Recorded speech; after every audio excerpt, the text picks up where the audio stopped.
मन्त्रीले संविधानको कुरा गर्नुहुन्छ तर संविधानको धारा 270 पटक पटक उल्लङ्घन गरिराख्नु भएको छ।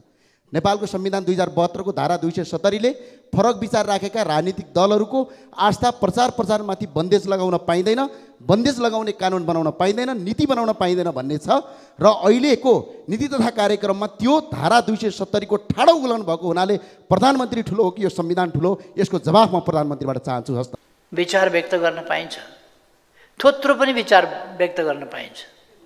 एउटा थोत्रो संस्थाको तर्फबाट, मक्काको खिएको ढलेको सडेको संस्थाको तर्फबाट नेपाली जनतालाई लर्कार्ने, भाग्नुपर्छ तिमीहरू भनेर नेपाली जनता भाग्दैन। नेपाली जनता भाग्ने ठाउँ पनि छैन। नेपाली जनता यस देशका सबभन्दा बढी हकदार हुन् र त्यो हक कायम गरेर नेपाली जनता बस्छन्। प्रधानमन्त्रीज्यूले अहिले बोलिराख्दाखेरि नयाँ कुराहरू धेरै आएका छन् भन्नुभयो। न नयाँमा कर्णालीका विषय अटाउँछन् न पुरानोमा अटाउँछन्।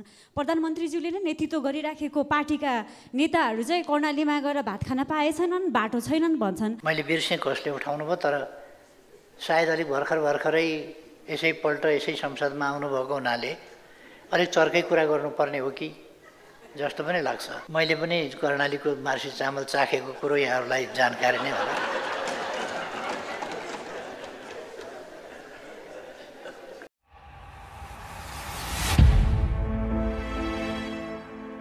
सम्माननीय सभामुख महोदय, सम्माननीय सभामुख मार्फत प्रधानमन्त्रीलाई सोध्न चाहन्छु, कर्णाली चाहिँ नेपालभित्र पर्छ कि पर्दैन? सम्माननीय प्रधानमन्त्रीज्यू, कर्णालीको 27,984 वर्ग किलोमिटर क्षेत्रफल छ। झन्डै नेपालको टोटल क्षेत्रफलको 18.97 झन्डै 19% क्षेत्रफल ओगटेको कर्णाली अहिलेको बजेटमा, अहिलेको नीति तथा कार्यक्रममा कहीँ कतै पनि यसका योजनाहरू सुनिएनन्। त्यो भएको हुनाले कर्णाली नेपालमा पर्छ कि पर्दैन? पर्छ भने कर्णालीलाई चाहिँ विभेद किन गरिन्छ, यसको जवाब म प्रधानमन्त्रीबाट चाहन्छु। र साथसाथै सम्माननीय सभामुख महोदयज्यू, प्रधानमन्त्रीले संविधानको कुरा गर्नुहुन्छ तर संविधानको धारा 270 पटक पटक उल्लङ्घन गरिराख्नु भएको छ। नेपालको संविधान 2072 को धारा 270 ले फरक विचार राखेका राजनीतिक दलहरूको आस्था प्रचारमाथि बन्देज लगाउन पाइँदैन, बन्देज लगाउने कानुन बनाउन पाइँदैन, नीति बनाउन पाइँदैन भन्ने छ र अहिलेको नीति तथा कार्यक्रममा त्यो धारा 270 को ठाडो उल्लङ्घन भएको हुनाले प्रधानमन्त्री ठुलो हो कि यो संविधान ठुलो, यसको जवाफ म प्रधानमन्त्रीबाट चाहन्छु। हस्, धन्यवाद। सदस्य विनिता कठायत। सम्माननीय सभामुख महोदय, प्रधानमन्त्रीज्यूले अहिले बोलिराख्दाखेरि नयाँ कुराहरू धेरै आएका छन् भन्नुभयो। न नयाँमा कर्णालीका विषय अटाउँछन् न पुरानोमा अटाउँछन्। प्रधानमन्त्रीज्यूले नै नेतृत्व गरिराखेको पार्टीका नेताहरू चाहिँ कर्णालीमा गएर भात खान पाएछन्, बाटो छैनन् भन्छन्। अनि उहाँहरूकै इज्जतको लागि मात्रै भयो नि प्रधानमन्त्रीज्यूले कर्णालीको विषयमा अझ प्रेसर गरेर बोल्नुहुन्छ जस्तो लागेको थियो, बोल्नु भएन। प्रधानमन्त्रीज्यू, कर्णालीमा शिक्षा, स्वास्थ्य, बाटो सबैमा ब्याक छ। यो चोटिको बजेटमा कर्णालीले न्याय पाउँछ कि नै? हामी कर्णालीको मान्छेले न्याय पाउँछौँ कि नै? यो कुरा चाहिँ जोरदारका साथमा एन्सर चाहियो। धन्यवाद। सम्माननीय सभामुख महोदय, माननीय सदस्यहरूले उत्साहका साथ छलफलमा भाग पनि लिनुभयो। अब मैले प्रधानमन्त्रीको हिसाबमा, म नगरपालिकाको मेयर होइन कि त्यहाँको विकासमा सम्पूर्ण रूपमा केन्द्रित हौँ। मैले सिँगै देश विकास गरोस्, सिँगै देश प्रतिस्पर्धामा उत्रियोस् भन्ने नै सोच्नुपर्छ, विराटनगरका लागि मात्रै होइन। कर्णालीको प्रश्न उठाएको छ, मैले विराटनगर ध्यान दिँदै गर्दा कर्णालीको पनि ध्यान दिनुपर्छ। जनताको बहुदलीय जनवादको कुरा मान्यजीले प्रश्न गर्नुभएको छ। जनताको बहुदलीय जनवाद वास्तवमा राम्रो सिद्धान्त हो। त्यसलाई सम्झिएर त्यस बाटोमा जानुपर्छ भन्ने जुन विचार राख्नुभयो, धन्यवाद छ।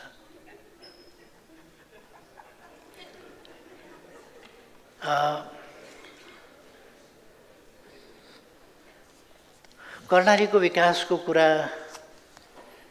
मान्यजीले उठाउनु हो।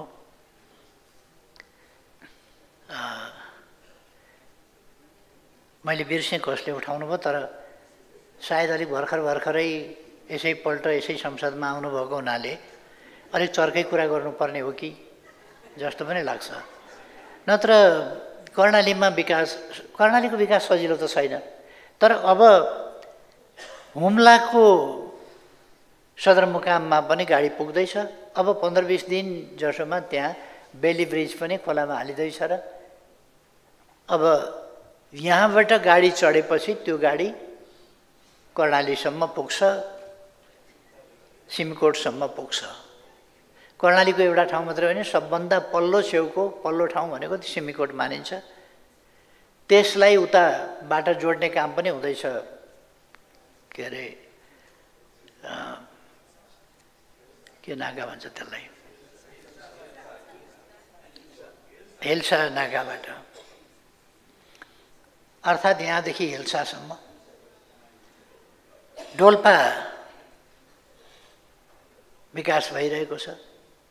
डोल्पामा अखबारहरूमा हेरिरहनु भएको होला, पुल बनाउन अगाडिदेखि 6 महिना अगाडिदेखि सरकारले कोसिस गरिरहेको छ। त्यहाँ ठाउँका लागि लिएर विवाद भइरहेको छ त्यहाँका स्थानीय जनताको, त्यसले गर्दा पुल बन्न सकिरहेको छैन। कर्णाली करिडर बनेको छ, भेरी करिडर बनेको छ, अरू विभिन्न त्यहाँ पनि कर्णालीमा विद्युतीकरण भएको छ, खानेपानीका आयोजनाहरू पुगेका छन्, विद्यालय व्यापक रूपमा बनेका छन्, विद्यार्थीहरू उत्साहका साथ पढ्ने वातावरण बनेको छ।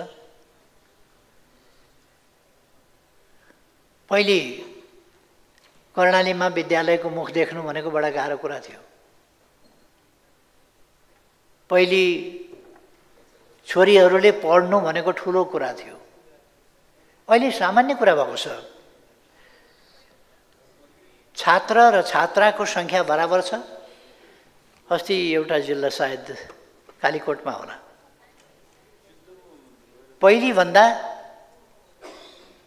छात्राहरूले पढ्ने मात्रै होइन, छात्राहरूको सङ्ख्या एसई दिनेमा छात्रहरूको भन्दा छात्राहरूको सङ्ख्या बढी छ।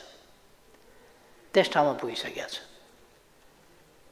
एउटा जिल्लाको मात्रै कुरा गर्ने हो भने त्यहाँ कतिवटा अस्पताल छन्, कति आयुर्वेदिक अस्पताल पनि छ। त्यहाँ कालीकोटकै कुरा गर्ने हो भने जुम्ला त त्यहाँ एयरपोर्ट छ, स्वास्थ्य विज्ञान प्रतिष्ठान छ, त्यसको शाखाको रूपमा दैलेखमा अर्को फुकेट कर्णाली त्यहाँनेरि 50 बेडको हस्पिटल बनाइँदैछ र त्यसले अछामदेखि लिएर कर्णालीका सबैतिरका मानिसहरूलाई सेवा उपलब्ध गराउने कुरामा मद्दत पुर्याउनेछ। तसर्थ कर्णालीको विकासमा ध्यान नपुगेको छैन। यो स्वास्थ्य विज्ञान प्रतिष्ठान, अरू विद्यालयहरू, एयरपोर्ट, बाटाहरू, सिजा उपत्यका जो पुरानो गौरवपूर्ण इतिहास बोकेको थलो हो, त्यसलाई तदनुसार नै विकास गर्नका निम्ति त्यहीँबाट मुगु कर्णाली जाने, रारा पुग्ने बाटो त्यहीँबाट बनेको छ, त्यहीँबाट जान्छ। र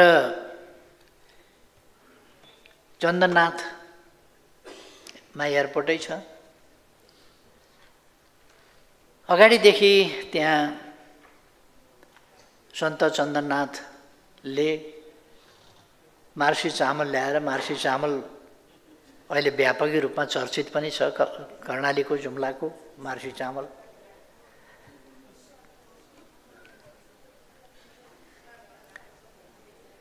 मैले पनि कर्णालीको मार्सी चामल चाखेको कुरो यहाँहरूलाई जानकारी नै होला।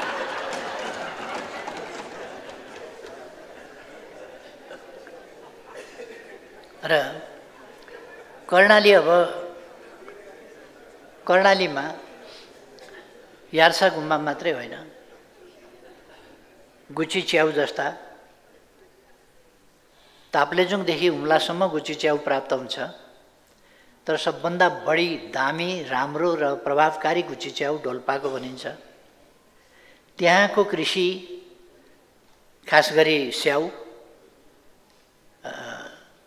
जैतुन जस्ता खेतीहरू हुन सक्छन्। ती कुराहरूमा ध्यान दिइएको छ। र शिक्षामा, स्वास्थ्यमा, कनेक्टिभिटीमा, विद्युतीकरणमा वैकल्पिक ऊर्जाको व्यवस्था गरेर पनि विद्युतीकरण जहाँ जल ऊर्जा पुग्न सक्दैन त्यस्ता ठाउँहरूमा जहाँ ट्रान्समिसन लाइन छैन अथवा त्यसको क्यारियर छैन, त्यो ठाउँमा वैकल्पिक व्यवस्था गरेर पुर्याइएको छ ऊर्जा। त्यसकारण आज कर्णाली अब कसैलाई मन लागेर केही पनि भएको छैन भन्नु बेग्लै कुरा हो। के भएको छ त म यहीँबाट दर्जनौँ कुराहरू यो ठुला कुराहरू भएका छन् भन्न सक्छु भने त्यहाँ कुराहरू भएका छन्, काम भएको छ र त्यहाँका मान्छेहरू खुसी छन्। हिजो त्यहाँबाट कालीकोटका मान्छेको अभिव्यक्ति अस्ति मैले सुनेको थिएँ। 26 दिन लगाएर नेपालगञ्ज पुगेर त्यहाँबाट नुन लिएर जानु पर्थ्यो। माथिबाट जाँदा राडी पाखी केही बोकेर बेच्न जानु पर्थ्यो र फर्किँदाखेरि नुन लिएर फर्किनु पर्थ्यो। 26 दिन लाग्थ्यो, अर्थात् झन्डै 1 महिना खुरुखुरु हिँड्ने मान्छेहरूलाई पनि 26 दिन लाग्थ्यो भने आज यस्तो सुविधा पुगेको छ कि झन्डै घरै पछि आँगनै जस्तो बाटो पुगेको छ। त यो सुविधाहरू भएको छ, तर पर्याप्त भएको छ भन्ने कुरा होइन। कर्णालीको अझै विकास गर्न जरुरी छ र त्यसमा सरकारको ध्यान गएको छ भन्ने कुरा म मान्यज्यूलाई भन्न चाहन्छु। धारा 270 को कुरा गर्नुभयो।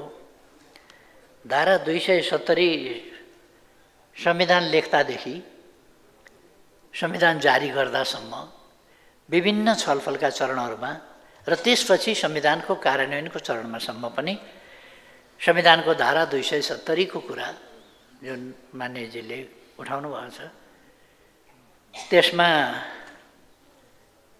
अभिव्यक्तिको स्वतन्त्रता होला। म विपक्षी आवाजलाई सम्मान गर्छु, त्यसकै लागि लडेको छु। म आफै विपक्षमा लामो समय बसेको हुँ, तर म विपक्षमा थिएँ सत्यको विपक्षमा होइन, अन्यायको, तानाशाहीको, अधिनायकवादको, एकदलीय एकाधिकारवादी प्रणालीको, बोल्न लेख्न नपाइने, प्रकाशन स्वतन्त्रता नपाइने, हिँड्न डुल्न नपाइने, रोजेको व्यवसाय पनि गर्न नपाइने राणा शासनबाट फुत्किएका थियौँ हामी नेपालीहरू। तर फेरि शाही चङ्गुलमा परेर तावाबाट फुत्किएको भुङ्ग्रोमा भन्छ नि, तावाबाट त हाम फालिएको थियो, भुङ्ग्रामा परिनु पर्यो। फेरि हामीले अधिनायकवादको हो त्यसको विरोधमा हामी लडेका थियौँ, बैठीका विरुद्ध लडेका थियौँ। हो त्यस बेला चाहिँ संविधानको धारा 270 पनि थिएन र 70 भन्न पनि पाइँदैन थियो। झुटा मुद्दा लगाएर रिस उठेपछि थुन्थ्यो र मुद्दा सकियो भने त्यसै थुन्थ्यो। मै उदाहरण छु। झुटा मुद्दा लगाएर 10 वर्ष थुन्यो, मुद्दा सिद्धिएपछि अरू 4 वर्ष फ्रीमा थुन्यो। फ्रीमा मुद्दा छैन, केही छैन, यत्तिकै थुन्यो।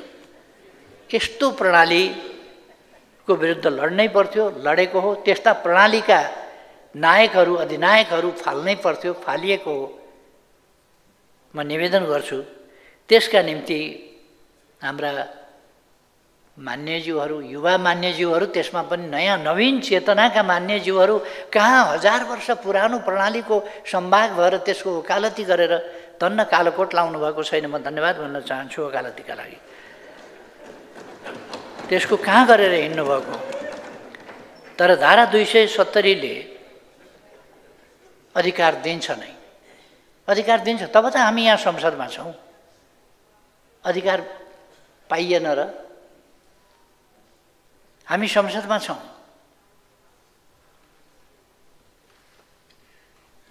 विचार व्यक्त गर्न पाइन्छ, थोत्रो पनि विचार व्यक्त गर्न पाइन्छ, विचार व्यक्त गर्न पाइन्छ जति थोत्रो भए पनि। तर त्यसका लागि म धेरै भन्न चाहन्न।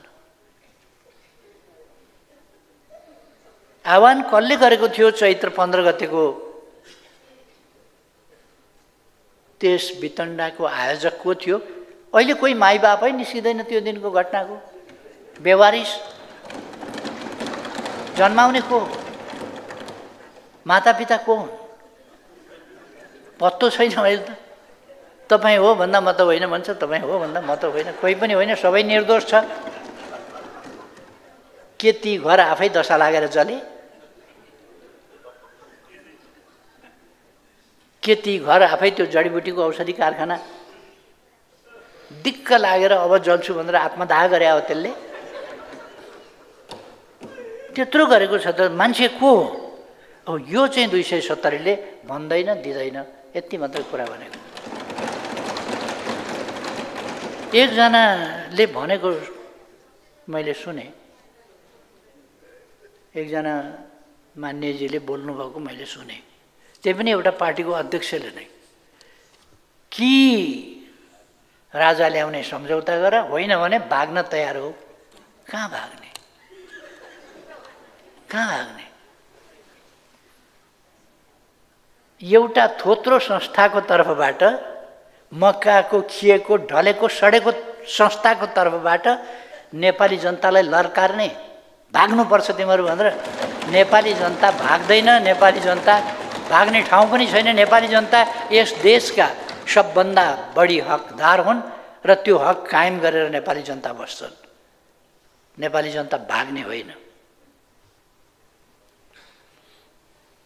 अर्को यहाँहरू जस्तो हामीलाई भने होला भाग्ने भनेर, हामी त अलिक बुढा पनि भइसक्यौँ, कुद्न सक्दैनौँ। तपाईँहरू जस्तो जवानलाई मिल्छ, जवानलाई मिल्छ भन्ने वक्तालाई मिल्छ, जवानलाई।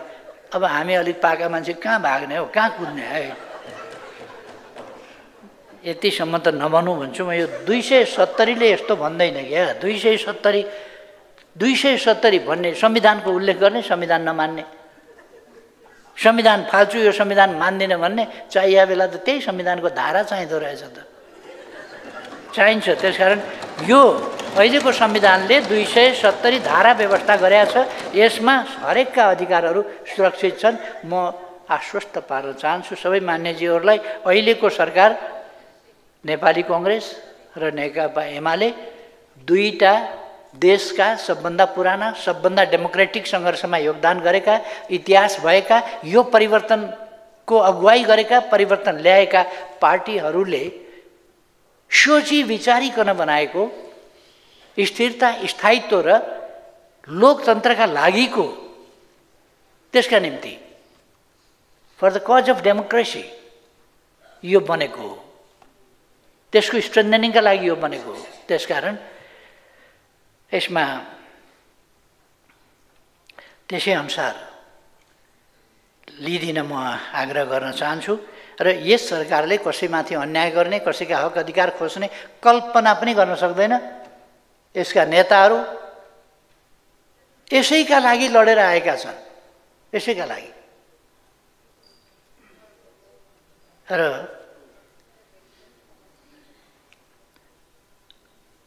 डेमोक्रेसी अलिकति मैले भन्दा त्यति राम्रो त हुँदैन, तर हामी डेमोक्रेसीका लागि रङ रुट पनि होइनौँ, संसदका लागि पनि रङ रुट होइनौँ। हामी एउटा प्रतिबद्धताका साथ सङ्घर्ष गरेर भिडेर आएका शक्ति हौँ र त्यो सङ्कल्पका साथ हामीले काम गरेका छौँ।